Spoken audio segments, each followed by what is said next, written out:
What's up, everybody? Flyer Lie Podcast, episode 9. We're almost to double digits, Mitch. We are almost there. And you just said earlier that you were told most podcasts don't make it past 10. I think we're going past 10. I think we're going to make it to at least 11. If we get to 11, we're definitely going to get to 20. Oh, okay. I like it. 20 might be the end, but I like it. we'll see. I like it. Anyways, Flyer Live Podcast, like I said, I'm Jish or Josh. People call me either. Mitch is always here with me. We're here on Thursdays, 8 p.m. Central Normal Time. Chatting amateur golf. That's the only thing we know. We're here with stories, tips, tricks. We got interviews, which we have today, and we're both very, very excited about. All kinds of amateur golf stuff. So if you're into that, follow our X account. We're live on X right now. Follow our YouTube account. We're also live there.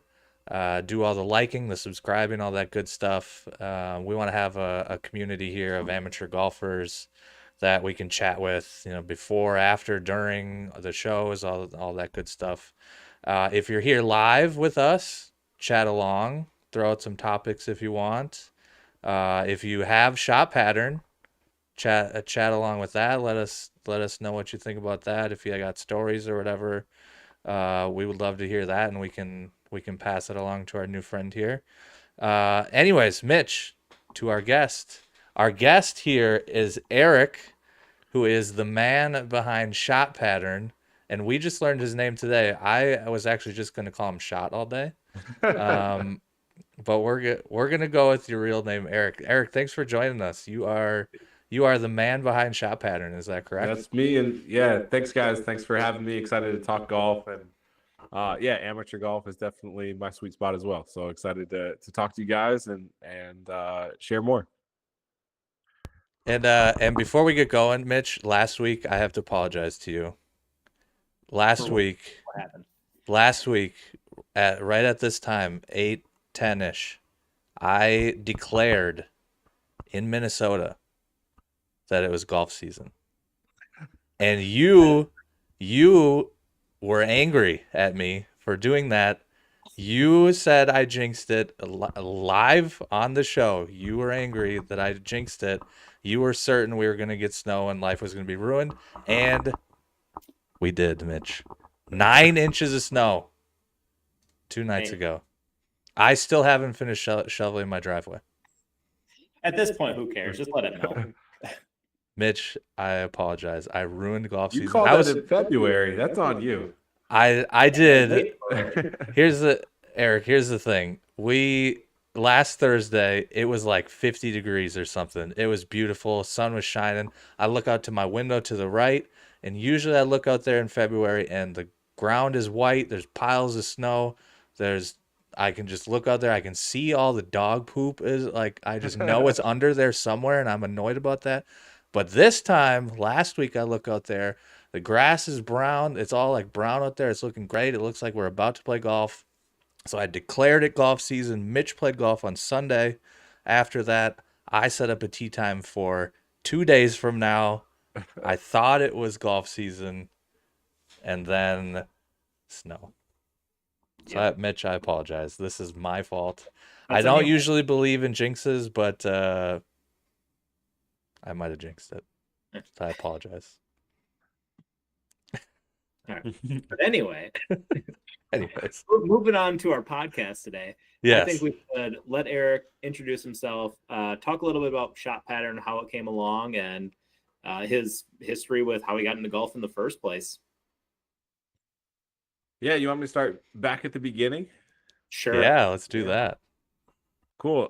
Yeah, I've been a lifelong golfer. My parents have always played, so I had a club when I was, 5 years old. And then just thinking back to different memories, I remember, 5th grade or so, swinging the golf club in the front yard, and it was before Tiger Woods was popular. I'd have to do the math on the dates, but I think it was before like Tiger Woods hit the scene. And so like I'm 11 years old out there and swinging the club, and a car would drive by, and I had it behind my back because I thought it was like a nerdy old man sport. So I like golf before it was super cool. And then yeah, played in high school, was okay, but I took some lessons. I went from being a high 90 shooter to breaking 80 for the first time as a sophomore, and being an okay varsity golfer. But went to the University of Illinois, and they were already being coached by Mike Small and like the best northern program in the country, and so it was just being a student. Um, and then since then, like I've had the golf bug. I'm a high school teacher, and I'd be lying if having a little bit more flexibility in the summer to play more golf didn't influence part of the decision to have the career I have. So I've been playing forever. We were talking before the show. I've been playing on the Chicago Golf Tour. Now this will be my third season. I love to compete. I love meeting people who just geek out on golf. So I play as much as I can. It never feels like enough, but I absolutely love to play and learn all I can about the game and just try to get better. It's so fun. Yeah, that's awesome. Yeah, so let's talk a little bit about then how shot pattern came to be. How what spurred that idea, and how did you go about creating that? Yeah, so it was really listening to another podcast, a Sweet Spot Pod. Mitch, I think you listen to them. I don't Oh know. yeah, yeah, love those Jish, guys. Yeah. Sweet you also Spot. listen? Yeah. Yeah, Sweet so Spot is a like good friend of mine. yeah, it was COVID times. I found the podcast. I put it on when I was mowing the lawn, and I was like, next thing you know, I'm like mowing the lawn every day just so I can go out there and listen to the podcast. um, and just like fell back in love with like deep diving into all the nuances of the game. And there's a few guests they had on there, Scott Fawcett being one of them, who just shared some new ideas with me and really um, provided an interesting perspective on the game that I hadn't heard before. I'd been a high school golf coach for 6 years prior to picking this up. And I just thought it was really, really interesting. And so I went to my golf GPS app and tried to like implement some of these ideas of like, oh, you need to aim a certain number of yards from water hazards. I'm a fairly low handicap, but I am not accurate off the tee. So I knew that I needed some margin of safety in order to keep the ball in play. And it was just a huge pain in the butt. I was like, I emailed, and I don't want to disparage another app, but I emailed support and said, how big is this circle on the screen? And they gave me a number. And that number would change depending on how zoomed the map was. But I'd take it and I'd like take one circle and then I'd move it over and do a second circle and be like, oh, and then I'd go from the other side and like, okay, I think this is about the middle point. And you can imagine how painful it was to be on the tee box with me doing all that on my phone. Like, what is this guy doing every time he steps up there? So after a summer of doing that, I had a little bit of free time, nights and weekends after the kid was in bed, and I was like, you know what? I think I can probably make something that is a simple solution to just like show me what on the screen at 95 yards looks like from left to right. And within a few weeks, I got a working prototype of something that could, wherever I was, it pulled up a satellite image and it would just lay that crosshair on the map. And that's really what shot pattern was at the very beginning. It didn't have any golf course data. It didn't know where you were. It just showed you a few presets of what your about how wide the area was wherever you were. And I'd pull it up in the in the city and look at the buildings and look at my neighbors' houses and all sorts of stuff. But that was the genesis. Help me measure the hole that's in front of me so I can figure out if I can hit driver here, and if I can hit driver, where do I need to aim it so that the next shot is not, or it's not a penalty stroke. So we at least, so we're on episode 9 now, and this episode doesn't count. So 8 of our 8 episodes prior to this, probably 5 of the 8, maybe 6 of the 8, we've talked about course strategy, course management, some things along those lines. A lot of we like to do like a lesson of the day or a lesson of the week. A lot of those things end up just being course strategy stuff, course management stuff, how to manage your game, how to play better, obviously, without like needing to grind away at the range. And to be fair and to be honest, a lot of the things that we tell people to do that will help them get better sitting right in this app that we're looking at, which is awesome, and why Mitch and I were both pretty excited to chat with you, because a lot of the things that we've been saying and trying to help people visualize, with me in particular pulling up Microsoft Paint and using Microsoft Paint occasionally. A lot of the things we've been trying to help people visualize literally can sit, in your hand on your phone, which is very cool. So the app is awesome. I remember early on in your app's history, your Twitter's history, I remember seeing some screenshots of it and I'm like, dang, this is really, really cool. And then I had given a couple of points of feedback, I think, on the way the circle looks on the screen, and you were super responsive, and I think you've been looking into stuff like that. So you're very innovative. The app is very innovative. It is awesome for literally every single golfer, plus 10 handicap to plus one to negative 100 handicap. All all can and should use this, I think. Well, I appreciate it, and then I know I don't know if we're going to talk Great Lakes Golf Tour at all, but I pulled up this course in particular because I had a really eye-opening experience with some guys who are new competitive golf, kind of new to golf in general. Shot, I don't know, 117 or something that day, and I wasn't sure prior to playing with them if there was a certain ability level you needed to hit in order for the app to like make sense to you. And like I thought, like, do you need to be a single digit handicap? And playing with them gave me a clear answer that no. It doesn't matter what level you're at yet. This can help you better understand how to attack a golf course, even if you're just getting started, even if you are happy to break 120. There are still pieces here that can help you make smarter decisions and help you lower your scores. Yeah, that's absolutely true. I mean, I personally use this app. I know there's other ones, but I was kind of, when I got into golf Twitter a couple of years ago, I kind of fell into your feed and was looking at it. I'm like, that looks cool. Let's download it and let's make it work.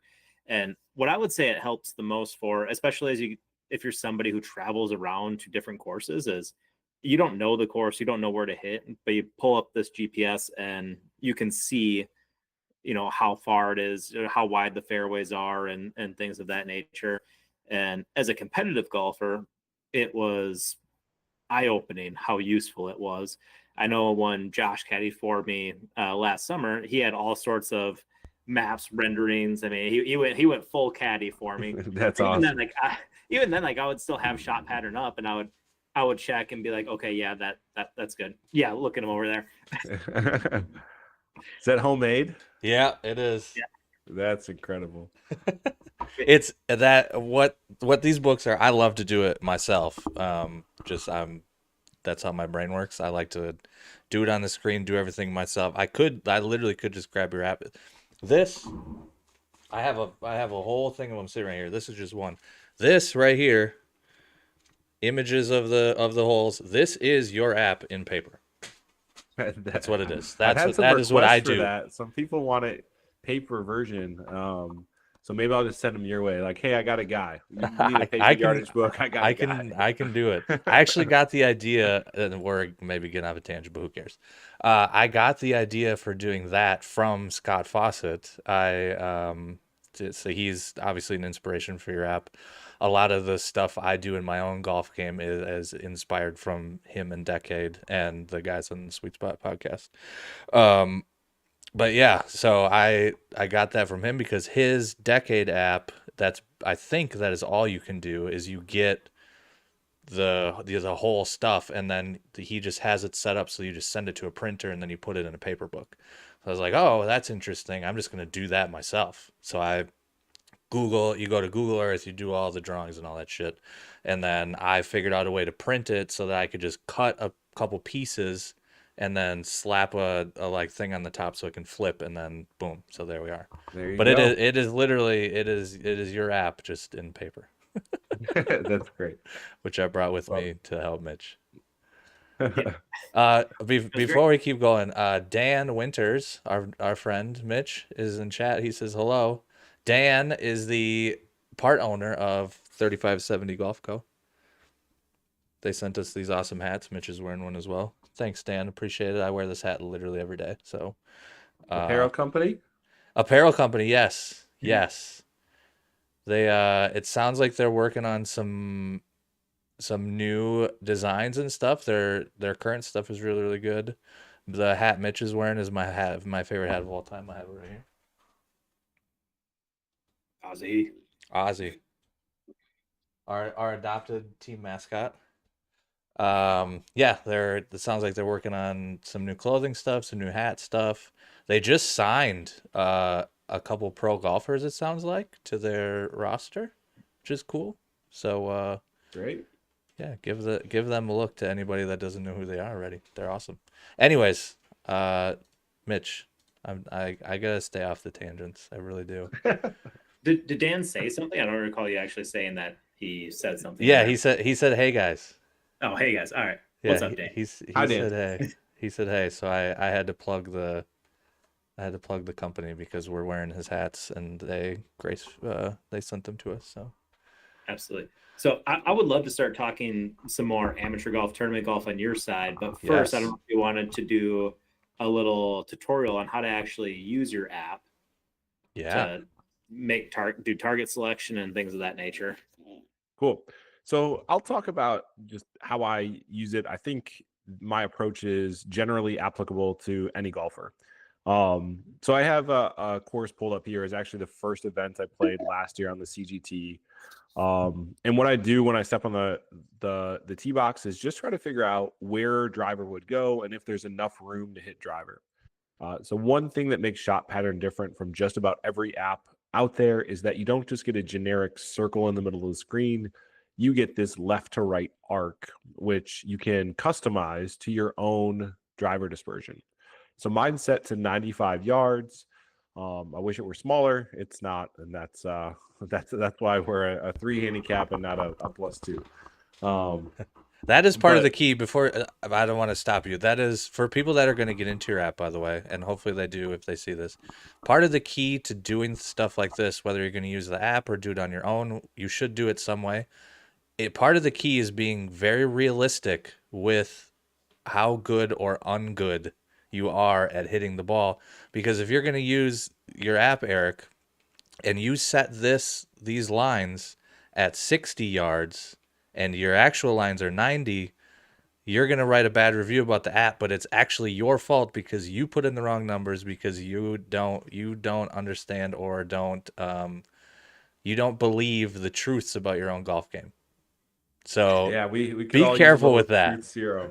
Yeah. And so that was actually something that came out of using the app. I didn't know what my dispersion was when I built it. I didn't even think that maybe it even mattered. I know that there are certain course management systems. It says if you have 75 yards between penalty areas, like hit driver, automatic, you have enough room, just hit it. Uh, that works great if you're a PGA Tour player or about to be, but the rest of us probably have a wider shot dispersion than that. Even if you hit it shorter, unless you're really like the Haverkamps dinking it down the fairway to like 150 yards at a time, your shot dispersion is probably significantly wider than a PGA Tour player, and you probably can't use their system like as it's written to make your own decisions. That's something I learned as I've been doing this, as I've been tracking my shots. So if you don't know your shot dispersion, we have a handful of different ways to get data into the app so it can spit out, hey, if you hit 100 golf balls, 95% of them are going to fall between this window. And that's really what you should use as you go to play, as like a reasonable expectation of where your ball is going to go. So good point. And yeah, we should all try to develop an understanding of the width of our shot dispersion to use that to make smarter decisions. And it's going to be humbling. It is. And it's, It certainly is. I think here, as soon as there's a lot of benefit to the distance revolution, distance boom that we're having right now. Everybody wants to increase their ball speed and their swing speed. And I think right behind it, as soon as people add 20 yards, people are gonna be like, wait a second, how do I also hit it straighter? Because Mm-hmm. it'll like easy, it's efficient to improve how far you hit it. But there's huge gains to keeping it in play, keeping it on the map. For sure. So back to the decision Sorry, making. We have I our got you on driver. another tangent. That's all right. We got time. We got our driver. We see where it goes. We want to see, can we hit a driver and keep it out of trouble? This particular hole was a drivable for me par four. And as I looked at this, I said, you know what? Trying to squeeze it in here, it's just going to bring trouble into play on the left hand side. On the right hand side, it's just kind of rough and trees. But I'm really worried about basically being short sided everywhere if I try to drive this green, and there's penalties on the left. So what I did, I dropped back. I checked to make sure I could carry this bunker with my 3-wood. I could. And I just tried to put it right in here. And what I saw when I dialed up this area was a really wide spot where if I hit a normal 3-wood, just about every single one is going to end up in play. I'm going to have a half wedge into the green, and there's actually more room here trying to carry the bunker than just about everywhere else on the hole. Maybe right here has a little bit more, but then again, you have less wiggle room for kind of carry and roll out. So what I'm on the hunt for every time I look at a hole is like, where's the opportunity? Where is the hidden place on this hole that has the widest possible landing area as close to the green as possible? So this is one where like you might think, oh, I'm going to play it smart. I'm going to play it safe. I'm going to hit my 4-iron short of the bunker. Where it's actually a smaller landing area than up here. And I think it's an easier shot and closer to the hole to take it all the way up here. Yeah. Something interesting that you said in there was, staying out of trouble or keeping the ball in play. And a lot of people are still under the impression, well, what that means is you want to hit the fairway. But that's not really what we're talking about. What we're talking about is keeping it out of a bunker, keeping it out of water, and keeping it out of trees. If you go into the rough in almost any place, outside of playing API this week where the rough is 5 inches deep and it's a hack fest to get it out. But places where we amateur golfers play, it's playable. If you go in the rough, you can hit it out. So I think that's an important thing to discuss, and maybe you want to add a little bit more to that. But yeah, we want to make sure that we're classifying that correctly when we're talking to other people about it too. Yeah, 100%. You said it well. I really don't have any issues with ending up in light rough, and as long as there's not a tree blocking my path to the green, I almost consider that like as good as a fairway hit. Like we're gonna hit the next one. We have a straightforward shot. And yeah, distance control or spin control might be a little bit harder, but in general, like perfectly happy to just have a straightforward approach to the green. So in the app, we consider a drives in play, anything where you advance the ball and you have it's in the fairway or in the rough. And you can in your app, by the way, you can put in your stats and your distances and all that stuff. So this is highly customizable to you as the user, right? Yeah. Perfect. Are you able to show us like how to get that, and also maybe touch on that plus 0.28, because some people might have questions about what does that mean? Yeah. So again, one thing I wanted for myself as I was building at the beginning was an understanding of like, what is my expected score? Where do I need to hit the ball to gain strokes according to the strokes gained benchmarks? And like, what's the trade-off between hitting it in the rough versus hitting in the bunker, and like, how does that all work out? And so I built it into the display. Like just about every other stat tracking product tells you afterwards, here's what happened, here's where you hit it, here's how many strokes you gained and lost. Well, I wanted to make that visible up front so you could say like, how far am I from the green in terms of expected strokes, and if I hit it to this point, is that good or bad? So as I drag the cursor around, you can see that green number now changed to red. It's got a lie it's indicating. And so this is really meant to be an instructional like learning tool for the golfer to better understand what a good shot actually looks like and manage their expectations. So in the top right, you can see it says from tee 4.01. So that's for a scratch golfer on a 296-yard hole. They're going to average about 4 strokes. So it's probably more than people would guess. People would look at this hole as a short par 4 and guess that it's a birdie hole and average 3.5. But it's simply not the case. And so as you drag this around, you can see if you hit it short of the bunker, it's right there at like kind of break even. You advanced it 1 stroke closer to the hole.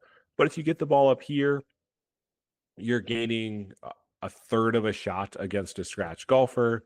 And you can see hitting into the rough, you're still fine. You're actually doing better to be up here in the rough than you are to be back here in the fairway.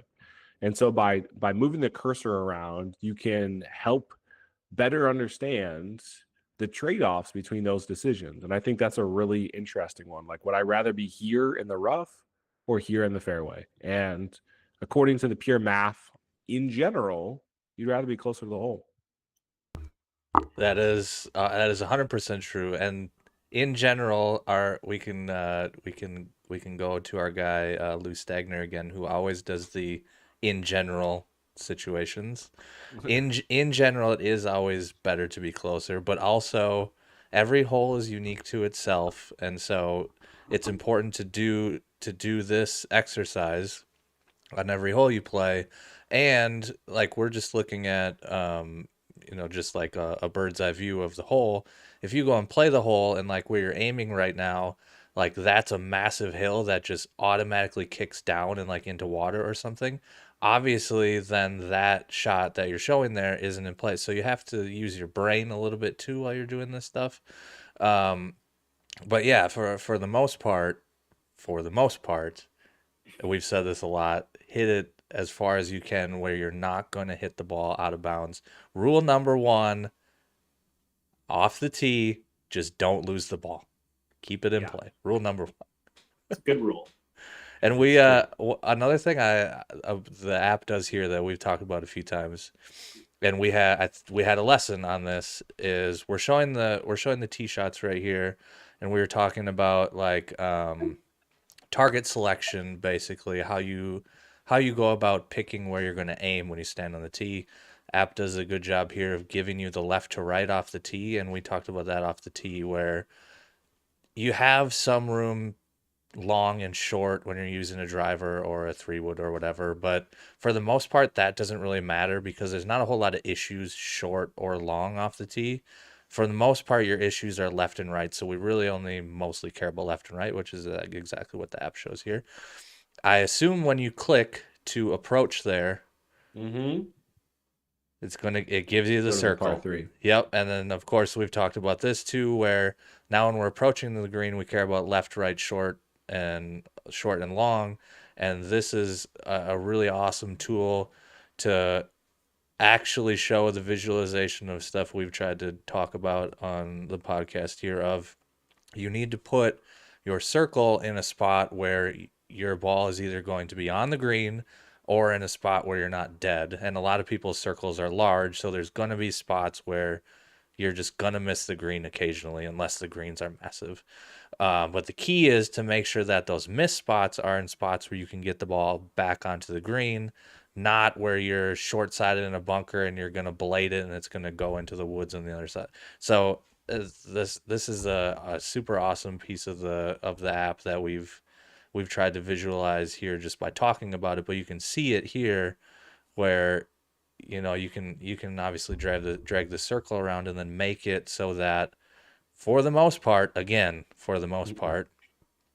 you put your target to a spot where your ball is going to just be on the green.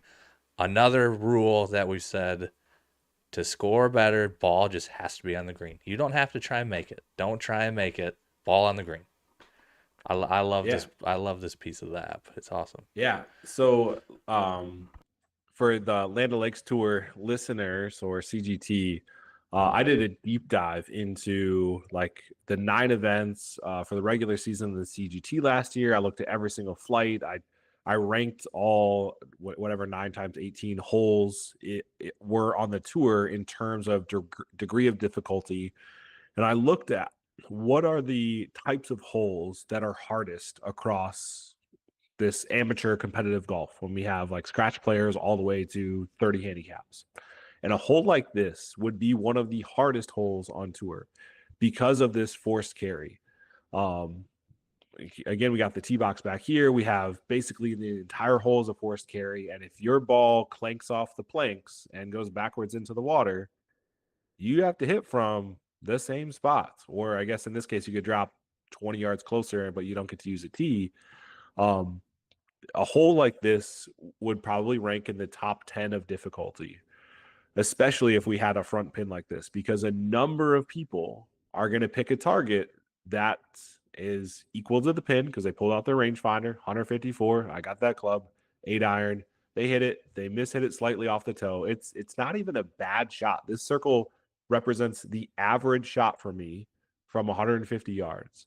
So a good chunk of my average shots, if I aim at the pin, are in the water. So this person hits an average shot. They barely miss it. They're like feeling pretty good, feeling hopeful while the ball's in the air. It clanks off, goes in the water. Now they're mad. Now they just made a 9 on their second hole of the day. They have checked out and they're MFing and they're already on to week 2 of the Chicago Golf Tour. So Yep. It is crucial to get that circle on the green. But when the miss is that penalizing, like take it further, take it another 3 to 5 yards further from that 2-stroke penalty. For sure. Absolutely. Yeah. And we've talked about that quite a bit, that, when you're looking at a club selection, you're not trying to select a club that's going to hit the number 2 of the flag. You're trying to select a club that at your worst shot outside of like an absolutely horrible, abnormal shot is going to get that carry. So if you would be able to scroll it to like the edge of the green. Yeah, and we could do front, middle, back here too. Yeah. So like the front of the green, 151, like you want to choose a club that essentially is going to, at worst in your normal dispersion, go 151 yards. So for some people that might be a 7-iron, for some people it might be an 8-iron, whatever it is, that's the number that you want to hit. So if you average an 8-iron like me around like that 165 yard mark, but if I hit it really bad, it could probably go 150 yards. So that's the shot I would try to hit, so that at worst I still get over the water. Yeah, we dove into that bigly last week about just like how when you're gonna pick your club, you have to, and this app does a great job of showing you exactly how to do that, because the front of the green says 151. So at minimum, that is, you need to be able to carry whatever club you hit. You need to at minimum be able to hit that. And then, if we got to move our circle a little bit, then we're talking about adding a little bit to that. But at minimum, you need to get it to the front of the green, because that means you can get it onto the green, which means we're going to have a good chance of scoring, because being on the green means you can score. Yeah, absolutely. So yeah, I don't know if we have more questions, but I just kind of wanted to walk through the first couple holes on this to highlight one of the mistakes that was like an aha moment for me, playing with some guys that were new to competitive golf, new to amateur golf. Love it. Really go for it. So these guys, again, first competitive event, they're watching me. I played well out of the gate in this. So this hole I hit a 3-wood because the driver brought in too much trouble. We had a par 3. And now we have like the classic double hazard hole where it's just like OB left, water right. It's gonna play hard. And really for me, this was just like, I got to get the ball to safety. So it was a 4-iron off the tee. Feeling squeezed. They both hit driver, went right into the water, and I just kind of punted a 4-iron out there, hit a wedge onto the green, and breathed a sigh of relief to hit par. All right, to make par. Here I'm looking at this one and like, man, I guess I was just like, this is a wild course you guys play. That's a tough start. Yeah, it is a tough start. I just decided to pull driver here. It wasn't the right decision. It could have easily gone out of bounds, but I piped it. Anyway, that was one driver. And then next up, again, another short par 4. So I didn't hit driver, and then a par 3. So we're standing here on this tee box, and I think 1 under at the time. I've hit one driver, and this one of the guys that I was playing with who shot like 117 on the day, I was like, you know what? Eric's only hit one driver so far. He's playing great. I'm gonna be like him. I'm gonna play smart this hole. And so he pulls out a hybrid and he aims it right here. And he without having any clue, but playing smart, he targeted the narrowest part of the fairway, the only part that brings a bunker and trees into play. And if he would have just hit his driver, he would have had in so much more margin of safety because the hole was giving it to him. And so it's taking this knowledge of like, what is my dispersion and what is the hole giving me to make the best decision? Because I think if you're new to this, iron equals safe, driver equals risky, seems like the obvious thing, but it's really not. It's dependent on what the course is giving you and understanding the smartest way to attack it. For sure. I couldn't agree more with that. Yeah. There's so many cases of that where people reach for an iron or a 3-wood or something out of safety, even though it's not the right play. Like sometimes the right play is just to hammer driver, even if it's a day that you're not hitting the driver well, it's still the right play. You just keep swinging it until it works. Yeah, and welcome the opportunity where the course lets you take a breath and like, oh, good. It doesn't really matter how bad I hit this. I mean, you can't possibly hit it into penalty strokes here. You'd have to hit it 150 yards offline to find a penalty stroke. Like, Don't swing challenge away. me. Like, take it. Like, use this as an opportunity to try to find a rhythm here. This is a golden one.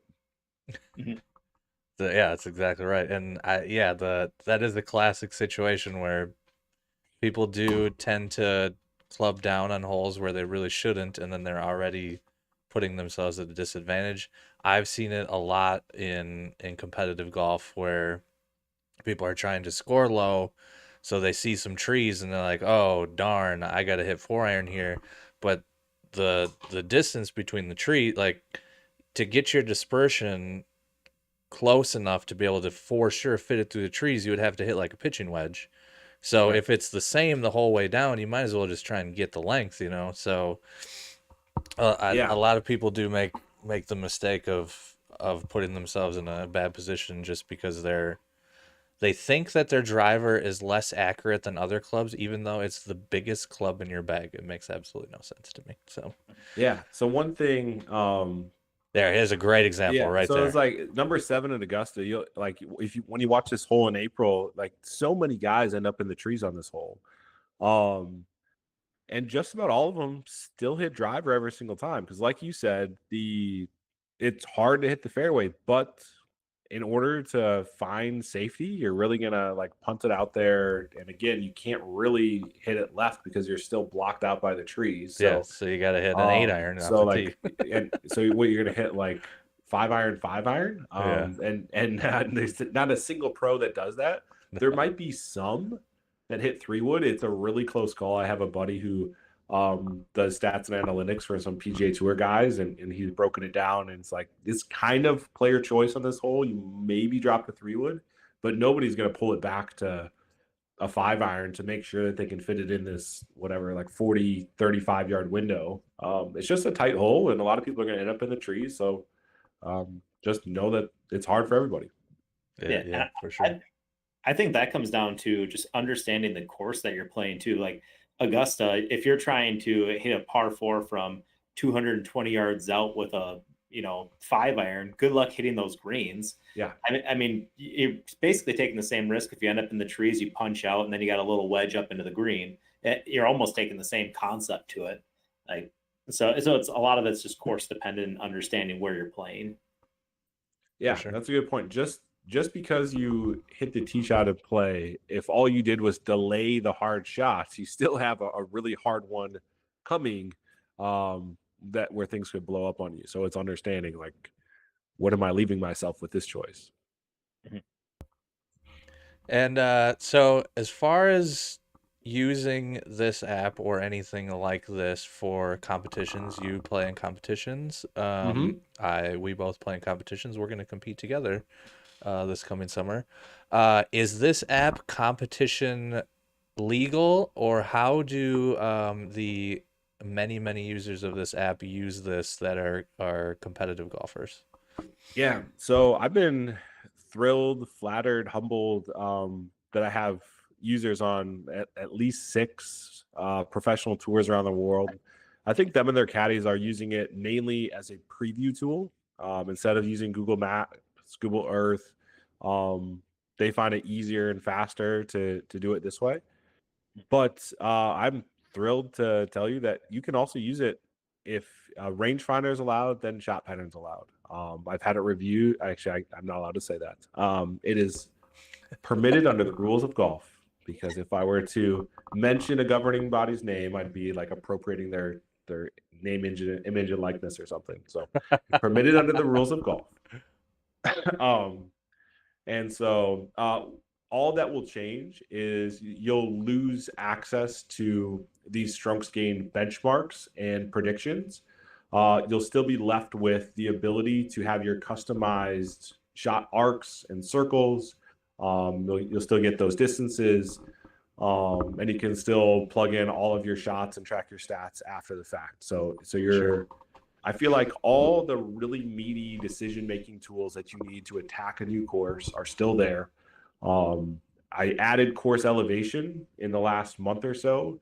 Nice. And I'm doing everything I can to make sure that that is permitted under the rules. I designed it in a way so it looks just like a premium yardage book. So actually, I don't want to show another company logo, but it looks the exact same. Fingers crossed that the powers see it the same way. Sometimes things are a little goofy, but hopefully there will be an email announcement soon that, hey, leave that course elevation feature on while you play and you're good to go. Yeah, I'm just guessing the spitballing here, but I'm guessing that is going to be fine, as is this stuff, because again, this book that I have that I bring with is all legal. This is how pros had to do it in the past. The app is literally just an electronic version of this. If this is legal, that's legal. You can put elevation stuff in here if you want. So I mean, I'm hopefully I'm making you feel better about that. I'm guessing that they're gonna let that go. Yeah, I would be really surprised if they come back with a decision other than you're good to go. So I'm happy to hear that, because I think that was one of the first things that I said to you, was it maybe the summer of 23, is it would be awesome to get that in there, because I remember playing a course here in competition. I think it was Island View, and they have some green complexes where if you didn't play there before, and I played a practice round there, thankfully, but if you didn't play there before, you would not know some of those greens had 15-foot like fall offs that just go down to the bottom. And so it's getting some of that elevation in there would be really helpful. yeah, so I'll give you a little preview of what it looks like. This is live in the app already. It's just a matter of, is it allowed during tournament play? Let's go back to Augusta. They have some good elevation changes, as we all know. Let's go to the second hole. So you can see these white markers dotting the tee boxes and the fairway. And so if we look back at the tee box, it says minus 29, and kind of after the drive, a minus 13. So those are measuring from that point down to the center of the green. And a minus 29 means that it's 29 yards downhill from that point to the center of the green. So again, the second shot for most of the pros plays about 13 yards downhill. And surprisingly, for tour players, like the number of yards downhill matches how many yards they expect it to affect their carry distance. So it's a 1-to-1 ratio. So minus 13 means it's going to carry 13 yards. I guess it plays 13 yards shorter. And same things, if it's a plus 13, you can expect it to play 13 yards longer, again, for your carry distance. When things are downhill, it's going to come to a quicker stop. When things are uphill, you're actually going to get a lot more rollout. So you have to play for that. But I thought it was really helpful to know just that 1-to-1 ratio is a really good benchmark so that you can make the plays like adjustment yourself and still be within the rules, hopefully.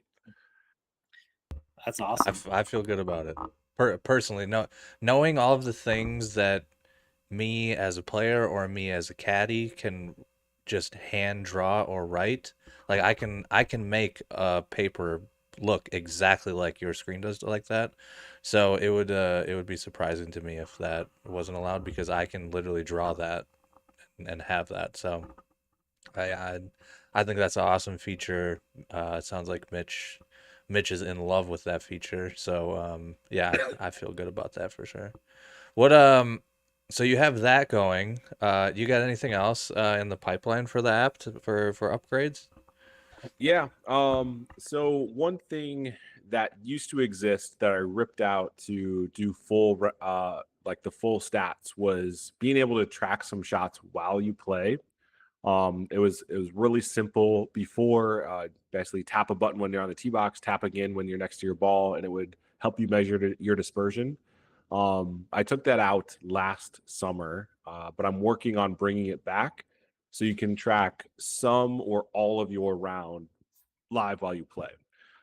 There's just some people that don't want to take a little bit of notes or don't want to enter it in afterwards. So I think that'll be an awesome value add so that it's basically whatever you want the app to be. You want to hunt all of that stat keeping for afterwards so you can stay focused. You can do that. You want to just track your tee shot to have a better sense of where things were or your first two shots and worry about putts and chips later. You'll be able to do that. So I'm excited that it will cater to a far wider range of players in terms of what they're looking for and how they keep their stats. So I'm really excited to get that out there, hopefully within the next 6 weeks or so. Nice. I do. There are. We can just name them. It really doesn't matter. The app I used to use that I don't really anymore, that does similar things as Arcos, obviously. So, but in that one, the only you don't have an option. If you're using Arcos, you have the thing on your club or in your club, and that's the only. And you can go back afterwards and update. But if you don't have the actual sensors going, you get nothing, you can't update, you can't do anything, like you have to have the sensors set up, blah blah blah blah.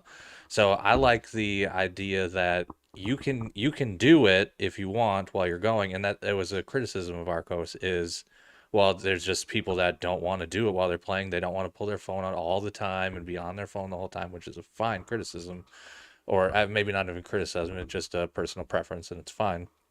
So there's people that want to do it that way, but then there's also people like me, for example, who I'll be on my phone the whole time taking notes and doing all that stuff because I'm a psycho. And so like having that in the app is great, and I would use it and I can do it as I'm going, but then also for the people that just don't want to pull their phones out and do that stuff, they can do it at the end.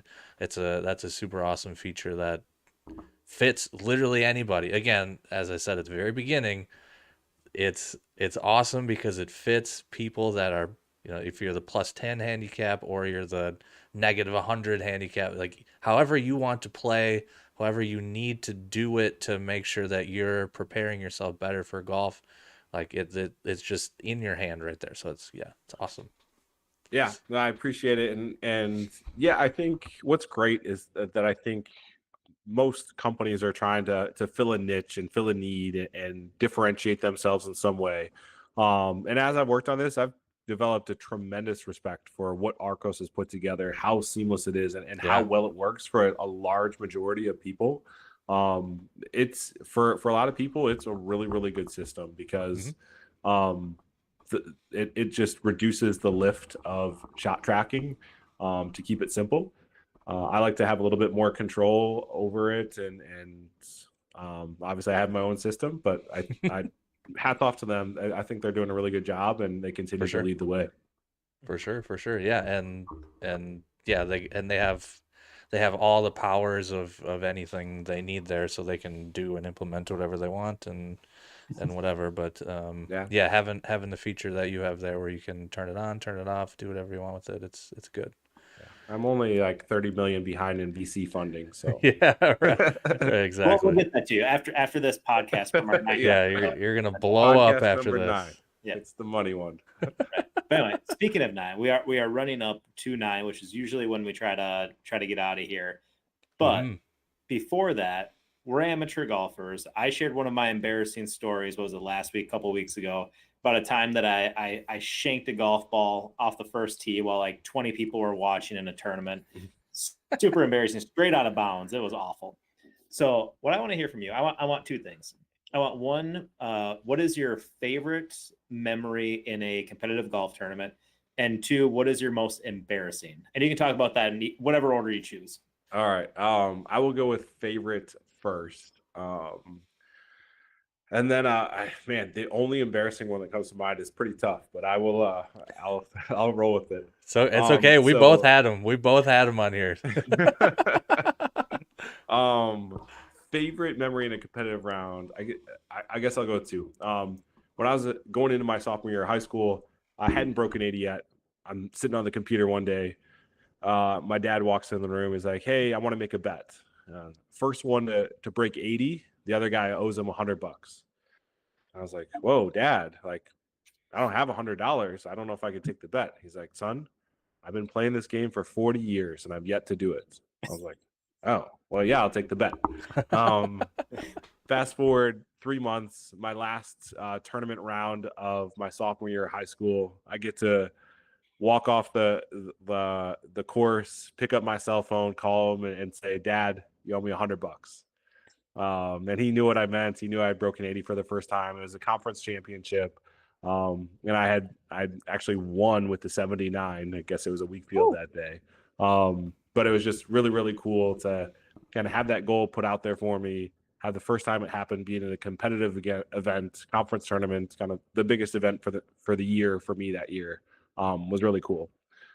And then another quick one is 2 summers ago on the CGT, Chicago Golf Tour, I tied my best round ever, second time breaking 70 by holing out from 55 yards from the rough for eagle on the last hole. And that was good for low gross, low net, career low, all with a 55-yard hole out. So that's awesome. Amazing. I celebrated like a Steph Curry hole in one. As you should have. Yeah. I'd be upset if you didn't.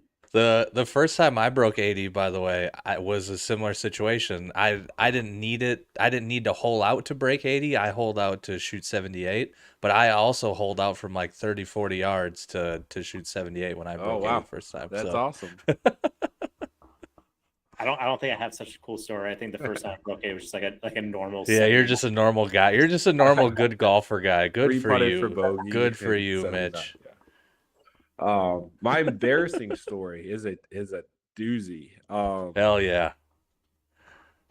Senior year golf tryouts. I don't remember if I didn't eat breakfast or I ate something that didn't agree with me. But we get to the 3rd hole and my tummy is rumbling. I'm a senior, so I have like a freshman and a sophomore that I'm like keeping an eye on or whatever it is. And I'm not going to make it. And there's not a bathroom in sight. This course is like in the middle of nowhere. So I run into like the tall grass wetlands behind the hole.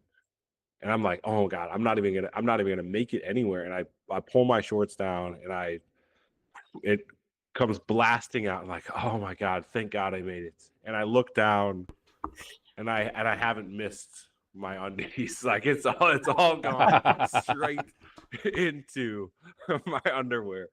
Like, oh no. What in the world? And so I'm grabbing the biggest leaves I can find and wiping it out of my shorts. I'm trying to wipe myself, and it was not good. I shoot an embarrassingly high score. I'm like, my ass is chafing the entire round, and I'm miserable. I cannot wait to get home. And my best friend at the time was like a foot shorter than me, but he had all the power over me because he was just this go-getter, just kind of in your face type. And somehow he convinces me to go sit at McDonald's for an hour after the round. And I'm just miserable sitting there with my friends. I don't know why they even want to be near me because I smell terrible. But yeah, pooping my pants at golf tryouts senior year is about as embarrassing as it gets. Oh man. That is that's good. That one's gonna be hard to be trumped, I think.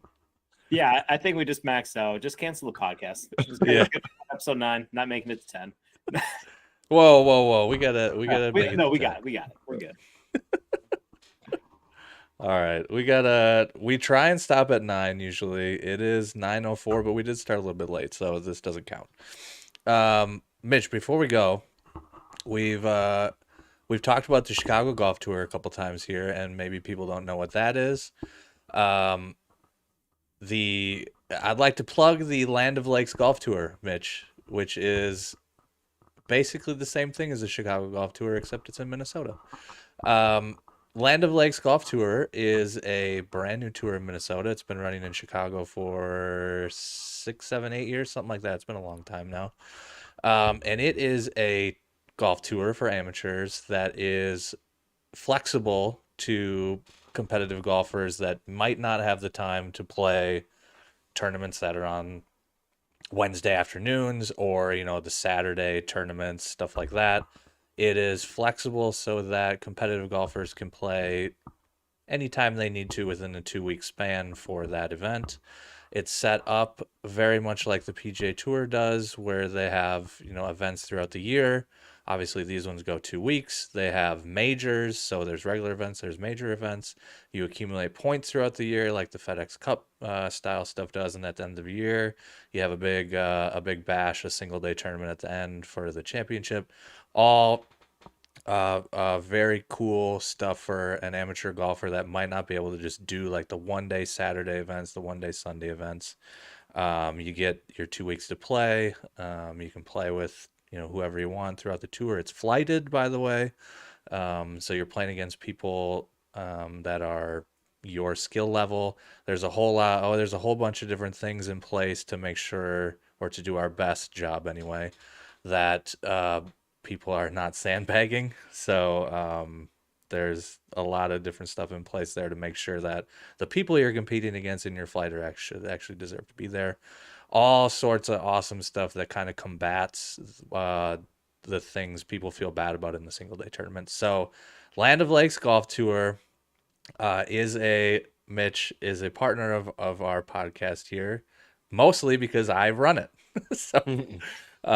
So registration just opened last Friday. We have early birds pricing right now. If you're listening and you're from Minnesota and you're a competitive golfer, you should get into that because it is a very awesome format. And Eric has played in the Chicago situation for, I think you said 3 years, and you love it. So there's awesome praise in the Chicago area for it. It's expanded to 6 or 7 or 8 different cities around the country. They're going to add more next year. I think they're planning on adding 4 or 5 more. So it's exploding. People love it. So if you're a competitive golfer, you should consider joining us, and we would love to have you. Yeah. How about that? Recommend. How about that? Eric recommends it. Mitch. Perfect. Mitch, send us off with all the fun stuff that I don't like to say because I'm bad at it. I will 100% do that. But first, Eric, plug where people can find you, how they do that, and do that, and we'll be good. Yeah. So you can find me on socials at Shot Pattern. And the website is shotpattern.app if you want a quick rundown of the features it has and what it offers and things like that. But it's easiest to just hop in the iOS App Store and search Shot Pattern and give it a download. You can poke around for free. You can try premium features with a 1-week free trial. And I threw a promo code in the chat. I don't know if you have a way to post a link or add show notes, but we can. Code FlyerLie is going to take 20% off a 1-year subscription. So if you see a paywall, scroll to the bottom, hit redeem offer code, and type it in. Beautiful. Fantastic. Well, on that note, make sure you guys go ahead, subscribe to Shot Pattern. It's awesome. I use it. I've used it for a couple of years now. It's a great app. But other than that, make sure you like, subscribe, comment, do all the good stuff. It's great for the algorithm. It helps boost us, and it helps get the word out about guys like Eric here who are doing really cool things. So we appreciate you guys. Yes, and we will be back next week, Thursday, 8 p.m. Central Normal Time. The only time that matters is Central Normal Time. Right, Mitch? That's 100% true. No other Good. times even exist. That's correct. All right.